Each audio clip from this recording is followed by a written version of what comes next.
bigla po nanganak yung ating mama pig.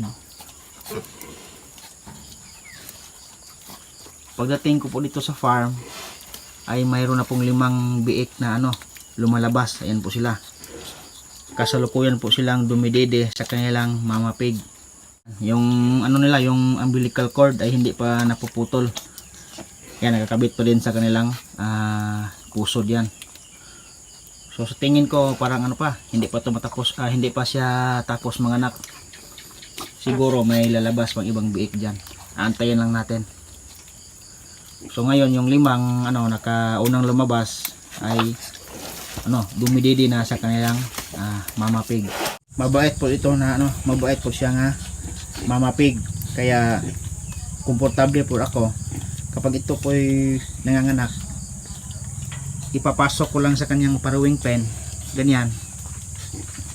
Pagkapasok sa kanyang farrowing pen, kampante na po ako na kapag siya manganganak at walang bantay ay pwede na. Yung tunog po ni mama pig na ganyan ay nagpo-produce po yan ng gatas o yun ng milk. Kaya po yung mama pig po ay habang nagpapadidi po ay may tunog na ganyan. Yan po yung sign o sinyalis po na yung kanyang gatas ay ipapadidi niya sa kanyang mga biik. So yan po sila. Yan.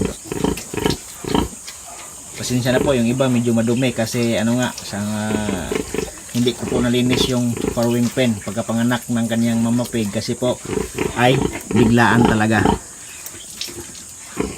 So yan po sila. Patong-patong kasi po sila. Kaya yung iba marumi yung paa, nakapatong sa biik yung nasa ilalim. Kaya yung dumi ng kailang paa ay nalilipat sa ibabaw ng mga biik na nasa ibaba. So okay lang yan. Matatanggal naman yan habang sila po ay lumalaki. So ayan po sila. Pagkatapos pong dumede, kasi busog po sila, yung iba naman natutulog. So, ganyan po kasarap ang buhay ng isang biik. Pinapadede, pag busog, natutulog. Parang tao lang po yung mga biik din.